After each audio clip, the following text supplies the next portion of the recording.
5. So I'm for cheating. Sometimes I just buy the ready-made custard. This is getting more sordid by the second, Prue Leith. 4.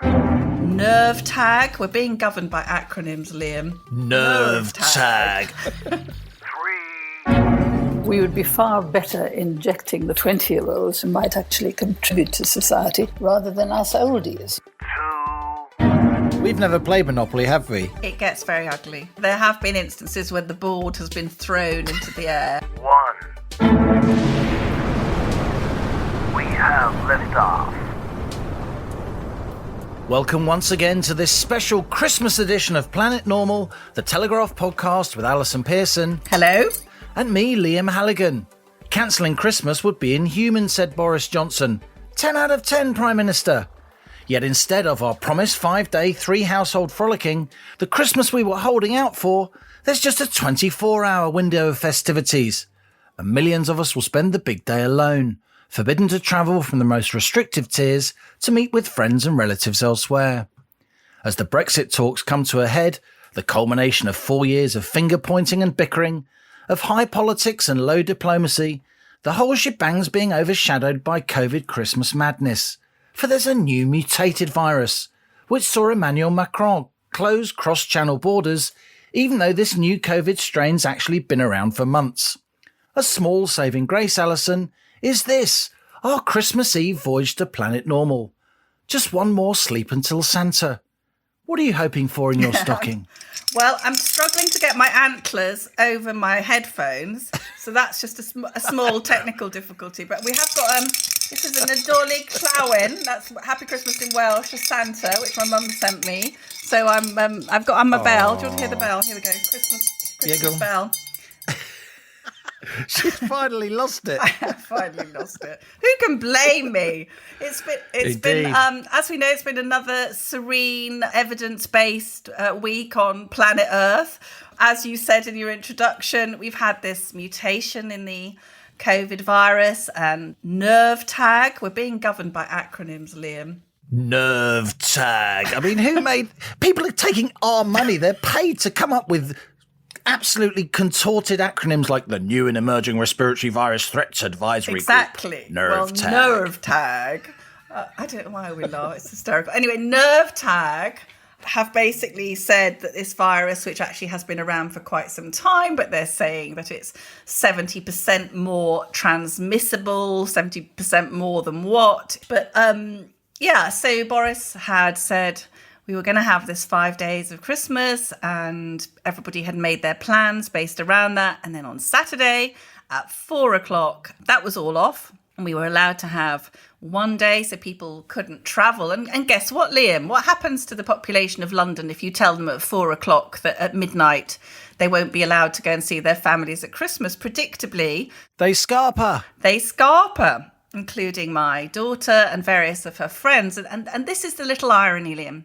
They had been self-isolating, these kids in their 20s, so that they wouldn't pose any risk to older members of their family. And then they were hurtling for these packed trains. And if they'd been given a bit more notice, they could have made their way home in a safer manner. So I just felt quite broken, actually. I felt tearful. I'm sure around the country, millions of other people were feeling very upset, distraught, because Christmas does mean something. Christmas from childhood has this sort of totemic power. It has a capacity to renew us, a kindle a sense of magic in people and a sense of hope. And that was dashed. And I suppose my question for you would be, on what evidence has this terrible thing been done to us? Again, at the end of a brutal year when people were, I think I said in the column today, they were holding on to a slender handrail of hope that we'd get to Christmas and we'd sort of be okay. And what's the evidence for that? The evidence does seem quite scant, doesn't it? Quite sparse. I thought you really wrote beautifully in your column in today's Telegraph about what Christmas means to me, to you. Everyone's a child at heart at Christmas. You had this wonderful image of a granny's hand reaching out for a young relative, linking between the generations. You know, we're lucky we come from loving families, but even people who aren't from big families, it's a time for getting together with friends and what relatives you do have. And it is a very special thing. And as you say, you can't put those kind of sentiments in the spreadsheet of a epidemiologist, their modelling data, telling the government to do this. It did seem really, really high-handed. And it was strange because we had Professor Robert Dingwall, didn't we, after the announcement, who is from Nerve Tag. And even he said, you know, he was surprised that the document that they'd put together had been transformed, quotes, over the course of 24 hours into a national panic. It did seem to me, Allison, as if, again, this group of particularly gung-ho epidemiologists surrounding the Prime Minister who have his ear produced at just a particular moment, just as they produced the doom graph to justify the November lockdown, they produced these concerns about a mutated COVID virus, which we know has been around since September. That's not controversial, in order to, it seems, force the government into this last-minute U-turn Christmas lockdown, which, as you say, has had huge commercial ramifications, but also emotional ramifications, given that Christmas respite that so many of us were relying on to see our elderly relatives, our young relatives, to bring loved ones together, was snatched away from us at the last moment. It was interesting that at the press briefing, did you notice that Sir Patrick Vallance was very careful to say that the new strain, although he thought it was more transmissible, was not more dangerous. So they're covering their backsides there, Liam. And if it's not more dangerous, then what is all this national panic? Matt Hancock claiming it's out of control. What's that about? And across in Germany, Angela Merkel's pandemic guru, a guy called Christian Drosten, he said that the mutation was almost certainly spreading in Germany now, but he was not particularly worried by the claim that the new strain was 70% more transmissible, because this very eminent scientist said there are too many unknown strains to say something like that. So that was a kind of rebuke, I thought, to our sort of hysteric national performance. And the result of this, Liam, wasn't just shutting down the southeast and London when they seem to be doing very well. We'll talk about George and the hospital figures later, but there's no issue at the moment with hospital bed occupancy. But of course, immediately other people took us at our word, didn't they? And 40 countries banned British people from going there. I was trying to think this morning where we were still allowed to go. What do you think? Ulaanbaatar? I'm heading for Chad. I don't know about you. N'Djamina's lovely at this time of year. Turkmenistan.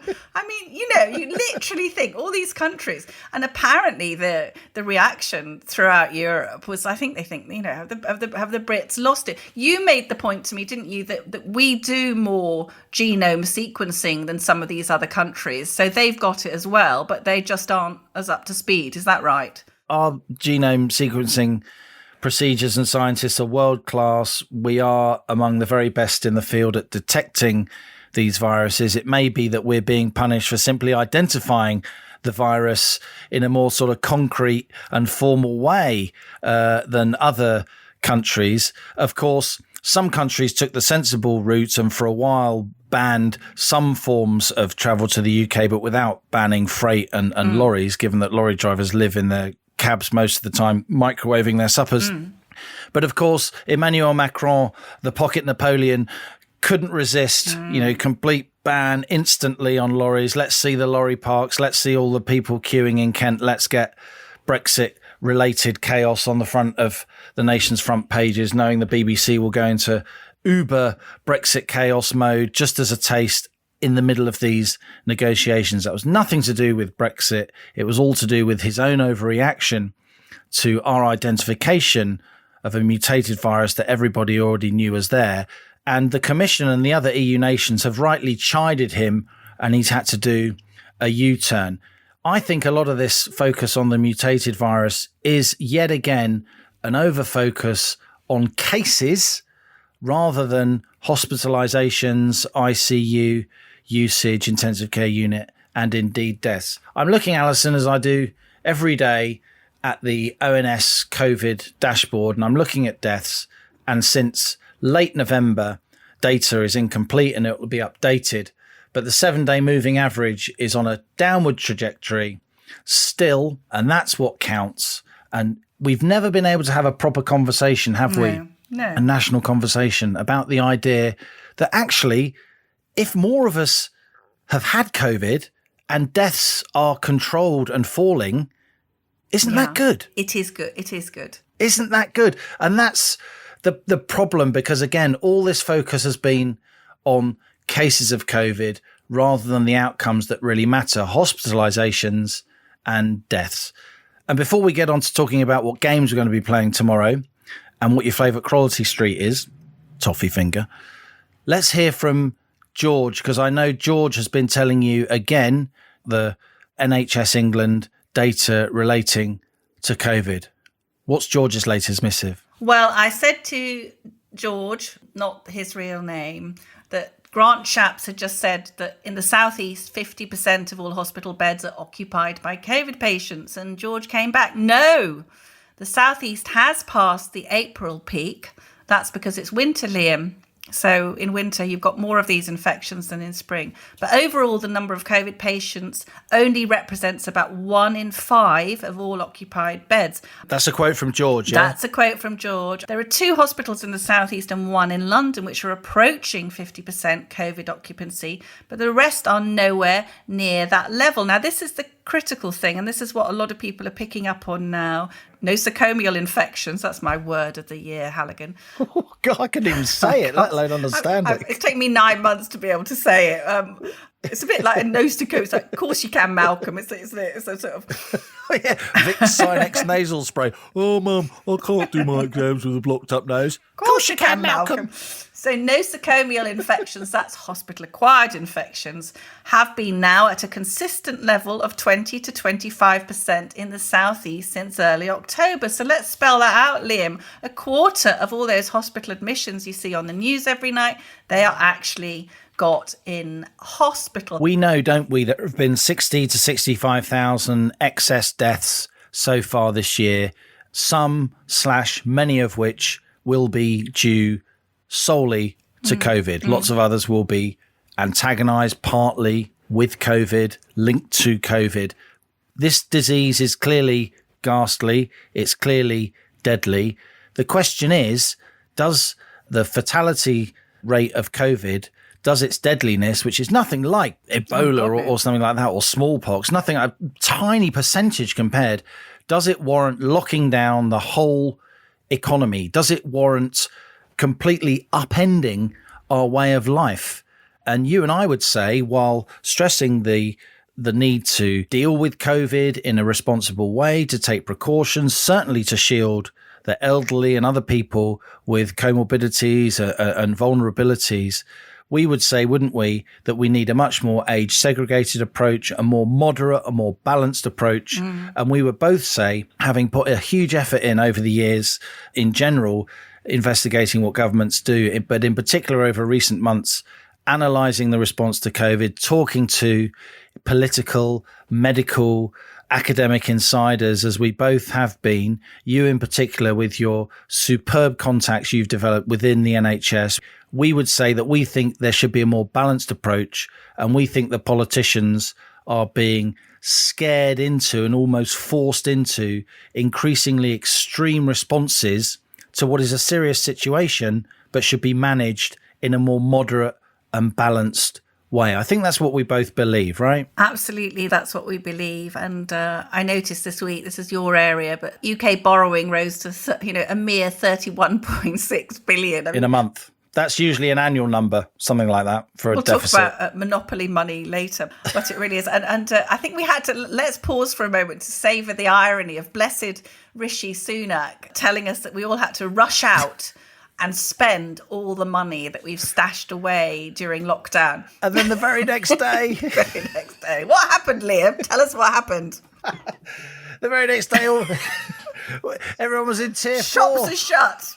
Rush out and spend your money, but you can't get in the doors. But I think you really nailed it this week, Allison. I mean, you nail it most weeks, of course, but in your column, when you said you were talking about the epidemiologists advising government, putting forward this advice the things they can and can't put in their spreadsheets.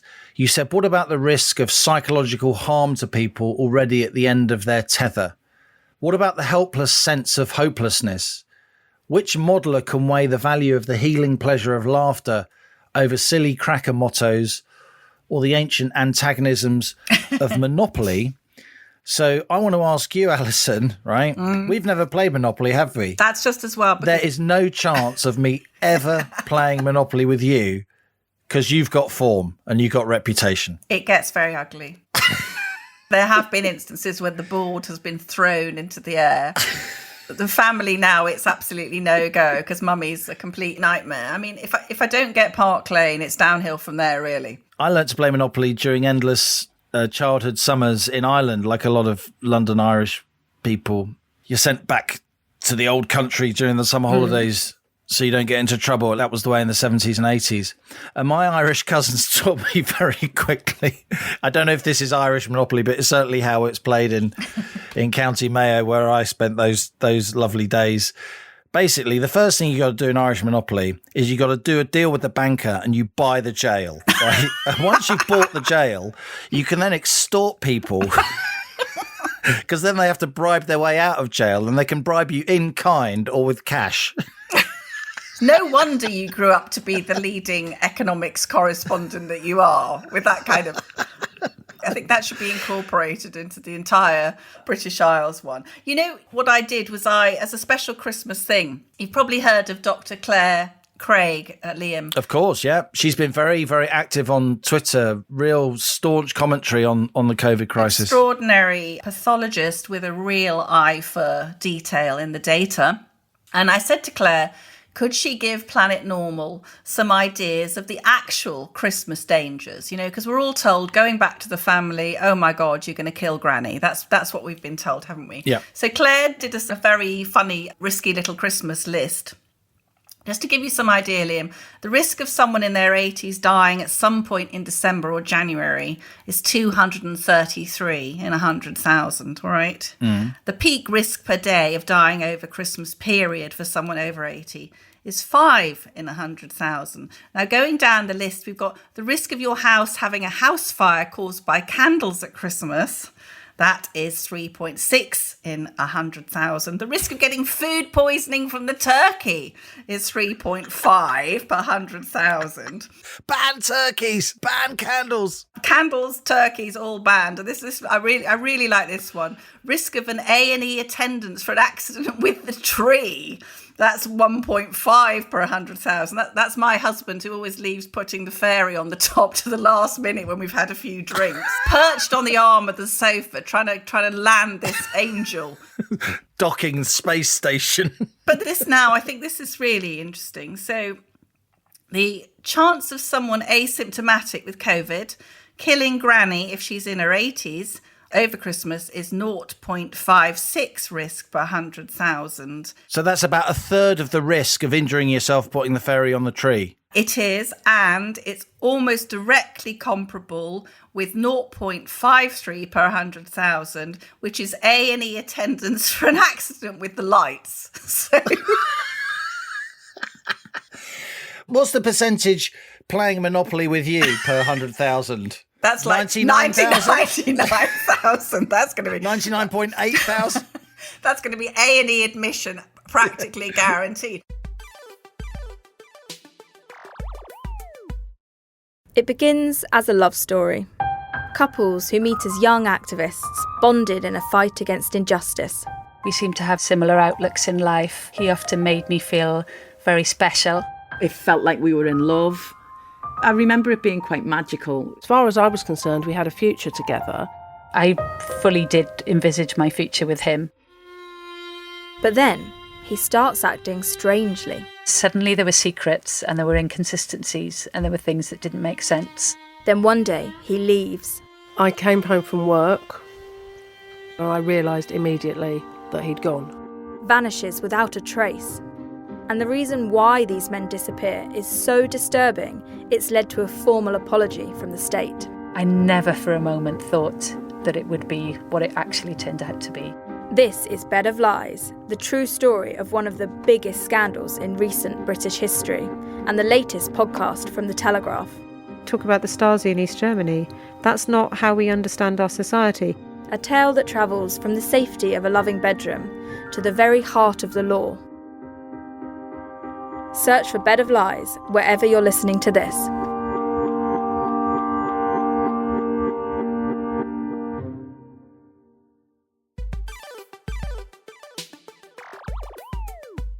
Who's our Planet Normal stowaway this week, Allison? Well, I was racking my brains, Liam, because I thought, wouldn't it be nice to have a little bit away from our traditional sort of economics, politicians type people?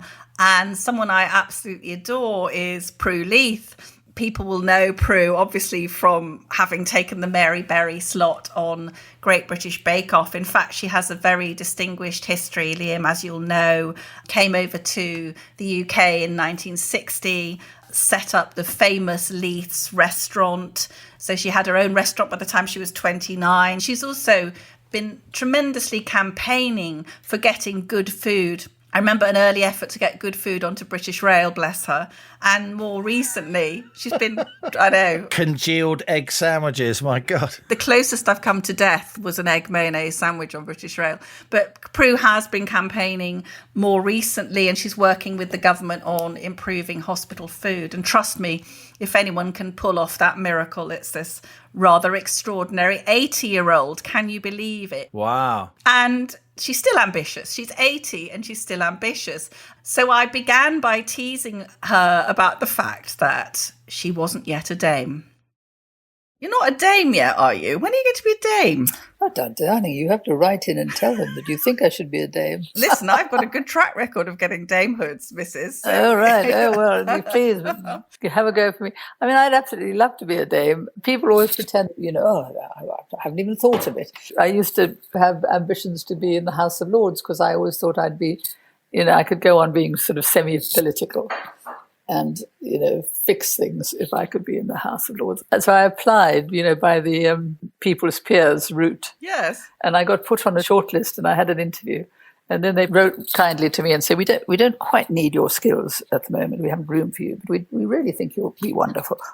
So you are in a draw waiting to be offered. And then when I was 70, I got a letter saying they've taken me out of the draw and put me in the bin. Prue Leith, welcome to Planet Normal. We've got you a special spacesuit for the journey with a chunky necklace made of moon rock. We thought you'd be particularly pleased with that. Well, I wouldn't go anywhere without a necklace, you know that. I know you wouldn't. So let's just start by saying what's going on in life at the moment. I mean, unbelievably, you're 80. I know that viewers of the Great British Bake Off were reeling when they found that you were 80, but you recently had the vaccine, the COVID vaccine, I know. Have you felt vulnerable because of your age at this time when everybody in that age bracket is being called vulnerable? And how was the vaccine? Well, first of all, I was delighted and rather thrilled to be asked to have a vaccine so early on the first day. So I said yes. And no, I've never felt vulnerable. And in fact, to be absolutely honest, although I was very glad to get the vaccine and grateful for it, I think it's the wrong priorities. I think really and truly the economy is going to be in such trouble. We would be far better injecting the 45-year-olds or the 20-year-olds who have a career ahead of them and might actually contribute to society rather than us oldies. I think we should just take our chance. I had a feeling you were going to say that. I mean, I think obviously, I just think that maybe it would be better to vaccinate people who are genuinely vulnerable, who've got diabetes or who've, any of those problems that are more likely to see them off with COVID. Yes. There'd be some argument for that. But to just blanketly take everybody who's over 80, some of us are fine. I suppose that's because that's where most of the sort of deaths have occurred. Yes, they have. Yes, most of the deaths have occurred in the over 80s. Most deaths always occur in the over 80s. That's when you're closer to the end of your life.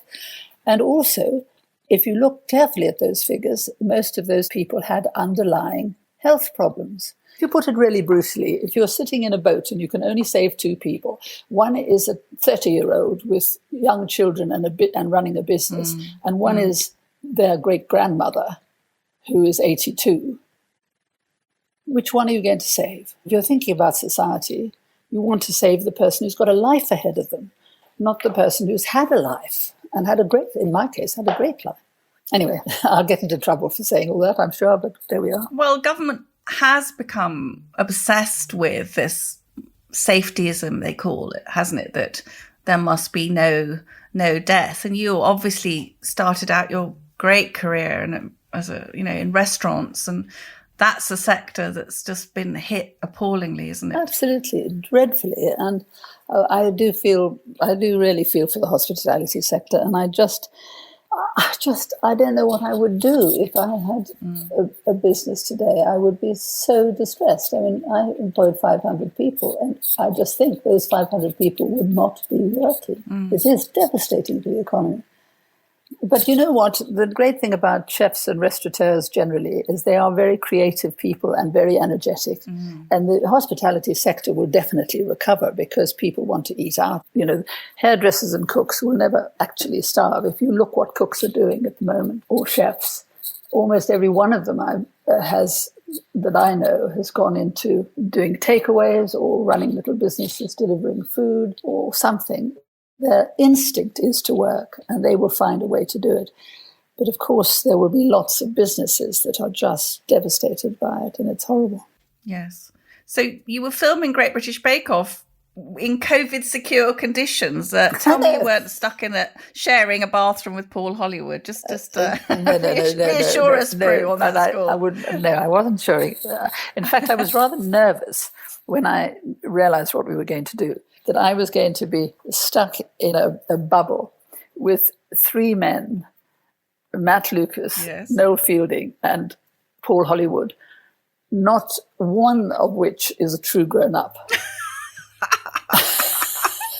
What's their average mental age, do you think? No, but it's pretty young. And they're very proud of it. They're all, I mean, Noel and Matt particularly, half their charm and their success is that they are deliberately childish and silly. Yes. And Paul is close.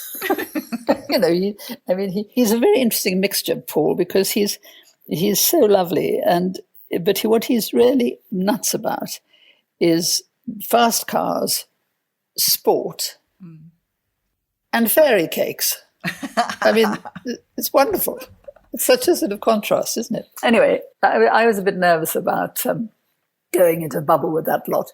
But of course, they turned out to be just the right people for a bubble. Because, I mean, Paul, for example, brought his enormous commercial pizza oven and set it up and made us all pizzas. On 2 nights, we had pizza nights. Wow. And he baked pizzas, 200 of them. And they were the best pizzas you've ever had. And he was dripping with sweat. He was wearing a T-shirt that one of the wardrobe girls had made for him, and it said Paul's Pizza Night or something in sequins on his bosom. And he was knocking out these pizzas. It was just such fun. You know, it was like a Butlins holiday camp. You know, one night Matt Lucas called the numbers and we did bingo. We had a bingo night. It was just hilarious.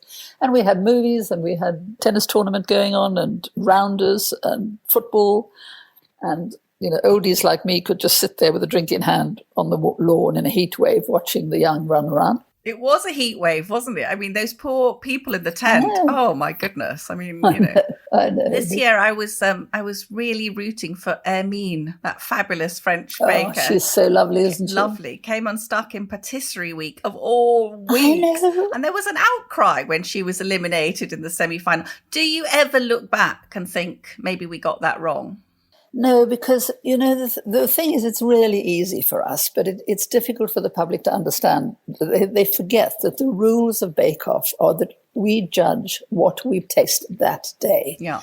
And if you fail on that day, it does not matter. You could have won Star Baker every single week up until then. But if you fail on that week and you're the worst, as she was, that's it. It's brutal. It's absolutely brutal. I've got a very butter-stained, smeared copy of Leith's Cookery Bible. Now, your stuff, Prue, is a bit above my pay grade, but I do love it. And when I'm trying to impress people, I go back to it again and again. What should we be cooking for Christmas this year? Oh, heavens, I don't know. I'm faced personally with the fact that I've ordered a 14-pound turkey for my entire family, which is my son and daughter and all their children who are going to be here. And of course, now John and I are faced with a 14-pound turkey for two. However, we will put it in the freezer and perhaps resurrect it at Easter or something, or sometime. Yes. So we're going to eat duck. If you're only two, a duck is a really good idea because, first of all, it's such a treat. It's such a delicious flavour. And so I'm going to do what I used to do with my eyes closed when I had Leith's restaurant. Our speciality dish was Leith's duckling, which was a sort of cross between a Chinese crispy duck and an English roast duck. It had or a French orange sauce, duck à l'orange. And it has a slightly orange-flavoured sauce with a burnt caramel base and fried almonds on top of it with chopped celery and a really good gravy. So our most famous dish was Leith's duckling. So we're going to have that, which I haven't cooked for 15 years or something, but I will. And roast potatoes. Do you make your own mincemeat, or are there any Christmas cheats that you do? Well, I do, but I don't think you need to. I mean, you could always doctor. I mean, you can get a jar of mincemeat, which is usually too sweet, but if you put a chopped fresh apple into it or some lemon juice, it'll lighten it a bit. For mince pies, if you want to make your own. You know, I think almost everything, if you're making stuffing for a bird, say you're stuffing a chicken or a turkey, if you don't want to do the whole thing, mince the pork and all the rest of it, you can buy sausage meat and then doctor it by putting a bit of fried onion and some chopped up chestnuts or whatever you like, really. You can improve it, let's say. But I also think one of the great things to remember about Christmas is that nobody is coming here to award you Michelin stars. Your skill in cooking is not what they're interested in. Mm-hmm. If your family are allowed to come at all, you can be sure that they're not there as a food judge. They want you happy and relaxed, and they've come to see you, for goodness sake. So I think if you want to buy the Christmas pudding, get I'm a great believer in mashed potato that's frozen. Are you? That's controversial. Well, you know what? A good frozen mash is exactly what it says on the thing. It is potatoes, sometimes with a bit of butter in them. And I find in my old age that mashing with a hand masher, in fact, I've asked my husband for an electric masher for Christmas. Is there such a thing? Yeah, there is. Because I find in my old age with a bad shoulder that mashing potatoes is quite a struggle. So I'm for cheating, and I'm not above cheating with bird's custard either. Oh, now. Well, I do cheat. I mean, I make it, sometimes I just buy the ready-made custard. This is getting more sordid by the second, Prue Leith. Ready-made custard. And then I stick a bit of cream or yogurt into it to lighten it a bit, because usually it's a bit too thick and duggy. Yeah, yes. And honestly, nobody knows the difference. I remember attending a panel discussion, and all these quite senior women were being asked to reflect on what motivated them to achieve so much in a male-dominated workplace. And you piped up, I wanted to make lots of money. Well, yes, I do like making money, no question. Well, do you think that being South African originally, do you think that has made you more capable of being upfront and outspoken? Well, yes, I think so. I think Australians, South Africans, maybe Americans, I'm not sure, but do share a kind of down-to-earth honesty that is sort of not acceptable in polite society. And so I often don't know when I'm doing something wrong. You know, obviously in my long life, I've had, because of being very involved in a lot of charities and educational things and so on, I've had quite a lot to do with the royal family, for example. And they're quite tricky in a way because, you know, there are rules about you don't speak to the Queen before she speaks to you. And I'll forget. I will just forget and charge in and ask the Queen some question or other. And she's very polite and answers. But I'm not so hidebound by the class thing. I don't think there's any real difference between me and the dustman or the COVID cleaner on the Bake Off set who turned out to be then a most wonderful, delightful family. They were absolutely, I don't see any difference between them and me, and I don't see any difference between the royal family and me. I don't have that English class obsession.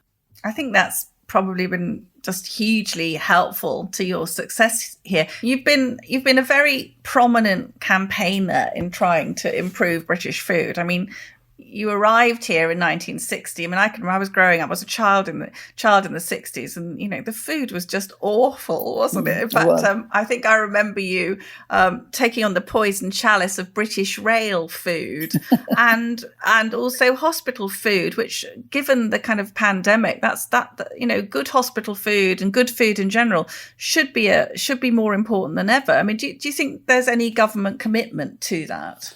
I do now. I really do. And it's very interesting because when they asked me if I would work on this hospital food review and be a sort of advisor in general health, I said no. At first I said no because I had seen what had happened before. They had asked Albert Roux, they'd asked Lloyd Grossman, they'd asked James Martin. Various chefs had been asked at various times to help with hospital food. And each time they did some good work and they would turn around some hospitals' food as a pilot, and the idea being that it would then be rolled out. And of course, by the time they got to the rolling out stage, the minister would have changed, priorities would have changed, the money would have gone west, you know, there wasn't any more money for it. And these guys had given their time for free, and lots of chefs had been involved, and it was heartbreaking. So I just said no, because I thought this is just another government initiative where some minister will stand up, have a photograph, something good will be announced for 5 minutes, the press will think well of them, or the public will think well of them, and then they'll move on to the next initiative. And so I said no, and then Matt Hancock rang me up and said, look, I hear you don't want to do this, I really wanted to do it. And he managed to persuade me that he was hanging his hat on the principle that patients were customers, that they should be individually treated, not just in food, but in healthcare. It should be patient-centered. He was really convincing. And so I said, yeah, that's all very well, but how about Downing Street? You know, if Downing Street aren't behind it, we'll do a lot of work for nothing. And so then I went off rather hilariously to have breakfast with Boris, who was going to oh, yes, tell me, you know, convince me that he was behind it. And we had a, you know, typical, quite amusing Boris breakfast. He did manage to say the right things, that yes, he believed in it, and that it was important that patients should have food that they liked. I think if anyone can fix hospital food, it's Prue Leith. You sound like you've got a bit of a soft spot for Boris. How do you think he's been during these past 9 months? I think he's done really badly, because I think anybody in that position would do really badly. I do feel sorry for him. You know, he's much criticised for changing his mind, but COVID changes its mind. You know, we don't know enough. You know, one day we'll find that he did some things that were really wrong, and sometimes and some things we'll do really right. But you look at the rest of Europe; they're not doing very much better, are they? They've all got a third lockdown, one way or another. Yes, it just seems to me that his essential being is of a sort of galvanizer and a cheerer upper. Yeah, he's in the wrong job at the moment, isn't he? I mean, he is such an optimist. He always wants to find a way to do things. Poor guy. I mean, anyhow, one of the good things about COVID, terrible to say, is that the Prime Minister got it. And yes, he came out of hospital realizing that he was too fat and that he had put his life in danger because his diet was lousy. And he's trying to fix that. And so that was good, because I know for one thing that he's keen on the hospital food report, because it chimes with his own experience. Yeah. So tell me, what does the near future hold for Prue Leith? To be honest, I'm not working on anything at the moment, and the reason is because I'm moving house, and we moved in 2 days ago, and so I'm surrounded by boxes. The kitchen is absolutely wonderful. It's huge. And I can't work any of it because it's all new machines. I mean, yesterday my husband said that my language would have done credit to a stevedore. I couldn't make the microwave work. I think it's very encouraging. Prue Leith cannot operate own oven. I can't. I managed to break the microwave. The microwave now doesn't work at all. I got so cross with it. There's a Great British Bake Off special on Christmas Eve. What can we look forward to in that? I think you will have a lot of fun. It's previous bakers, some of them ones with the greatest personalities, and Yeah. I really like doing the celebrity bake-offs and the Christmas ones because there's slightly less pressure. You know, the bakers coming in, of course, they still want to win, but they've already done well in the first, before, and they've really come back into the tent because they want to be there and it's good fun. And it's not the end of the world if they don't win Star Baker. So it has a much more light-hearted and festive spirit to it. Do you have a favourite baker from all the series that you've judged? Well, I suppose I like Raoul a lot. He is such an individual and funny fellow. I mean, he was very sort of nervous. You know how he would chatter away and wouldn't stop talking. And he's so sweet. When we went to the BAFTAs together, he was too nervous to go by himself. So they asked me if we could share a taxi and go together. And so I collected him. And in the taxi, he said, I'm really nervous. You'll have to hold my hand. Because he had to walk down the red carpet, and talk to all the press. And so I thought he was meaning figuratively. So I said, yes, of course, we'll go together. So we walked down and he's holding my hand. He's literally like a little boy. He's holding my hand. Of course, the press just loved him. And immediately he got talking about baking and stuff he knows about and science. He's a great scientist. And it was pouring with rain. And I just wanted to get through the red carpet and out of the rain and a drink in my hand. And Raoul was having such a good time. So I abandoned him and he was absolutely fine. But I do love him. It's been absolutely wonderful talking to you. And it's a very happy Christmas and definitely a better New Year to soon-to-be Dame Prue Leith. Thank you so much. Don't say that. People will believe it. That sounded like good fun, Allison. Prue Leith broke her own microwave. I know. Don't you love her, Liam? I mean, I thought there's that bracing common sense, somebody of her age saying, you don't want to give the vaccines to people like me who've had a great life and give it to the young, and you want to save the younger people, not the oldies. I don't actually agree with her. I do think it's right that they should be vaccinating the older and more vulnerable. But what a great attitude and what an extraordinary life she's had. I've got an idea, Alison. Maybe if you help Prue Leith to become a dame, she can help you. But I have to say, after our pontifications on Planet Normal, you've probably blown it. If any husbands are listening in and needing some last-minute present ideas, I thought the electric masher wasn't a bad idea, Liam. I mean, you do realise that because all the shops have been closed, that men are going to be even more useless than usual at buying Christmas presents. The electric potato masher, available at your nearest petrol station. Maybe.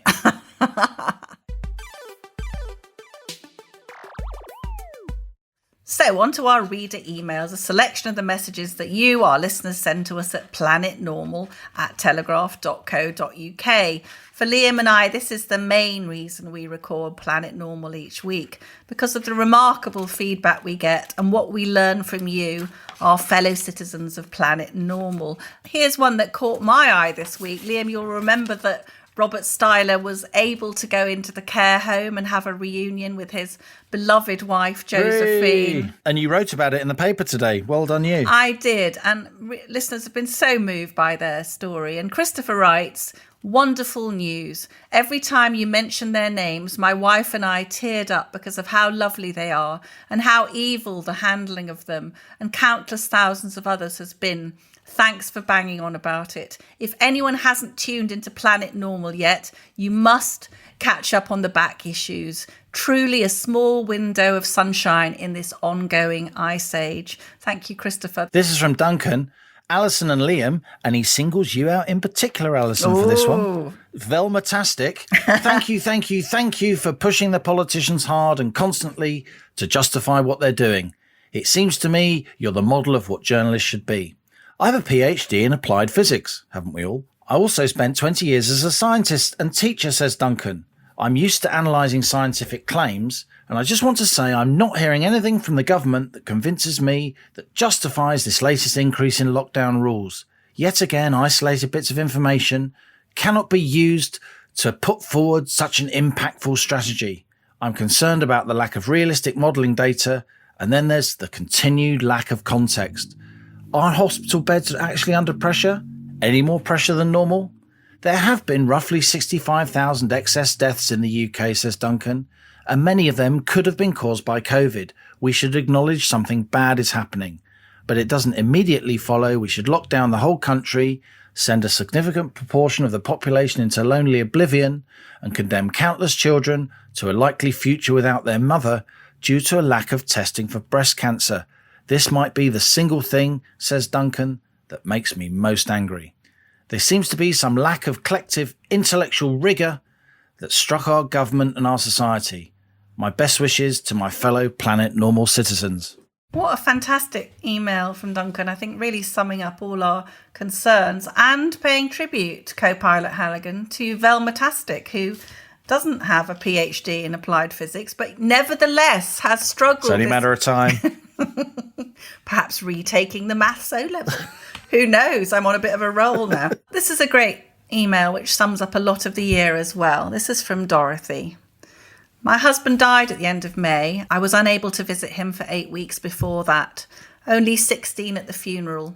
The wake was during a cloudburst in 6 garages kindly supplied by my wonderful neighbours, moving their cars and leaving the doors up ready while we were at the crematorium. Bring your own coffee sandwiches thanks to the local pub which supplied them all individually wrapped and labelled.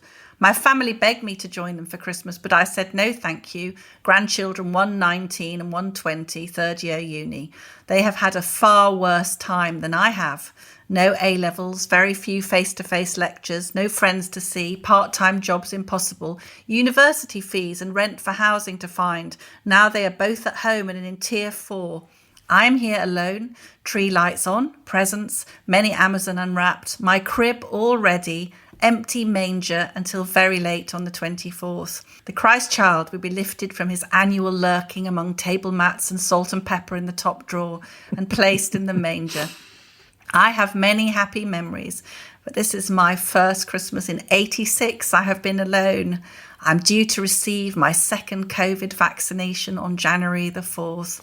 Have yourself a merry little Christmas. Oh, wow. God bless you, Dorothy.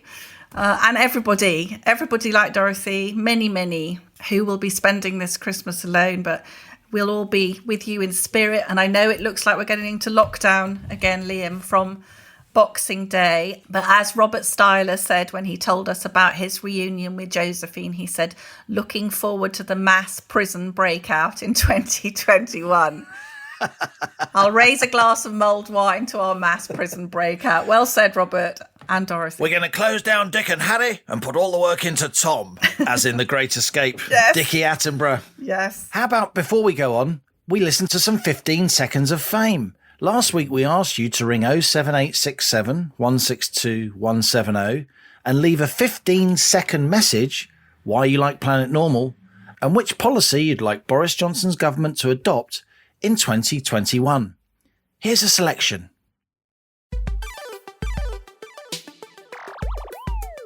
Keith Tansley, East Oakwell, Devon. I love Planet Normal because it gives me hope. I hope Boris Johnson will stick to his Brexit promise and that we leave promptly and correctly. This is Jeff from Beaconsfield. We love Planet Normal. It's a highlight of our week, which is saying something. Criteria for becoming an MP must include having a proper job in the private sector first. My name is Anne Towers from Bedford. I would like to see the government to take a deeper look at how Taiwan successfully defends itself against this COVID-19 pandemic, how UK can learn from Taiwan, and what can we implement here. There's no shame to learn from someone who is successful.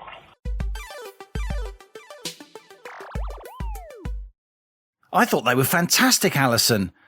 People wanting Brexit to be done, people wanting MPs to have proper jobs, and some advice from Taiwan, where they very successfully controlled the pandemic. Yeah, I thought that lady was great, wasn't she? Saying, let's just actually learn from them. I do think it's been a very narrow model. We've been following a very narrow model. Here's 3 more. 15 seconds of fame.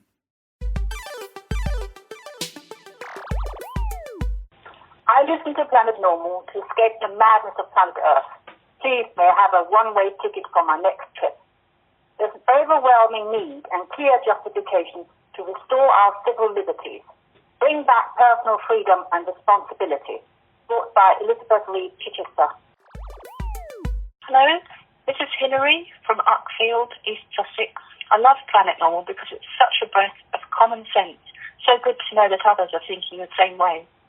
I think the government should abandon Sage and adopt Allison and Liam and put them in charge of COVID matters. Thank you. Bye-bye. The name's David Humphrey from Kent. New government policy this Christmas, test and turkey. Don't see your loved ones this Christmas. Instead, head down to your local COVID testing centre for a test and free turkey. Families of 5 or more receiving tests will also receive a free Hancock hamper, including a selection of mince pies cooked by Dishy Rishi. What do you think of that, Velma? In a Velma government, would you be handing out Hancock hampers? I think not. What's going to be our acronym, though? MAD. What are we going to be? Mutually assured devastation, I think we're going to be. Mutually assured diatribe. That is perfect. At the risk of seeming a bit maudlin, we're both Celts, aren't we, Halligan? So we are indeed. I just want to say that many months ago now, you persuaded me to do something I didn't know anything about called a podcast. Ooh. Lady Bracknell voice. A podcast? But you persuaded me to do it, and I am really glad that you did, because it's really helped me through this period. And it's a great source of joy that it seems to have sustained a lot of people, many of our listeners who've become regulars, and it does feel like we're a kind of a family. So thank you, co-pilot Halligan, for your drive and vision that created this rickety little rocket. We're still alive, aren't we? Scorching across the Christmas sky. I love those 15 seconds of fame. Do call again. We'll be playing more 15 Seconds of Fame next week, 07867 162 170. We'll put that number in the notes to this episode. Remember to say your name and where you're from so other listeners can hear you. Before we go, let's have a few more emails. Here's one from Tony. Boris stands up in Parliament and rebukes Mr. Personality himself, Keir Starmer, about trying to ban Christmas. A few days later, and Boris does just that. And now we find out Neil Ferguson's back on board advising this hapless government. I've just had bad news, says Tony. My uncle's died of COVID, and this was contracted whilst he was in hospital for a urine infection. Yes, he was getting on in years, he was 90, but he was tested before going in and was negative. I dare say he'll be just another statistic that will be used to tell us what we should be doing in our everyday lives. And all this time, the economy takes yet more hits. I can't see why they're doing this. Can someone please explain why this self-harm is taking place? Just quickly, a lovely email from Richard Madeley, who was our guest on Planet Normal a couple of weeks ago. Richard says, Merry Christmas to everyone. Ours is in pieces, of course. That's Richard and Judy. We were supposed to have all the kids, partners and grandson here for lunch and a few more on Boxing Day, but that's all gone down the tubes. Just the missus and me and the turkey crown on the day. Hey ho. Hope to catch up with you all in 2021 when all this rubbish is behind us. I'm off to wrap loads of presents, put them under the tree and send the photos to our scattered brood. Zoom gathering on Christmas Day. Love, Richard. Be great to have him back on Planet Normal in 2021. And that's it for our latest trip to Planet Normal. Strap yourself in for re-entry to the madness of planet Earth. Keep your spacesuit handy for next week. We'll be back with another blast-off in our rocket of right thinking, our capsule of common sense. Very happy Christmas to all our listeners. I'm going to ring my bell in. We really hope that you enjoy Planet Normal. If so, you can help us by leaving a 5-star rating and a review on Apple iTunes. And do tell your friends, the more the merrier. The more the merrier, Boris. Remember that, mate. The more the merrier. Do keep leaving voice messages on 07867 162 170. It's free. It's just a bit of fun. It's 15 seconds of fame, a 15-second message telling us why you love your trips to Planet Normal and with one policy you think this government should adopt in 2021. We'll be playing more of your messages next week. That number again, 07867 162 170. So do have a wonderful Christmas. I know it's a bit odd, but we'll all muddle through this year. Thanks again for listening and all your fantastic emails, and for reading Liam and I in the Telegraph, of course. And for supporting our journalism generally. So stay safe, stay in touch with family and friends, and we'll be back soon. And as our beloved planet Normal fades out of sight and Earth hoves into view, thanks and Merry Christmas to our producers, Rhys Gunter, Louisa Wells and Elliot Lampitt, and our editor, Theo Laludis. Until our next voyage, happy Christmas, and it's goodbye from me. And it's goodbye from him. Goodbye! Bye!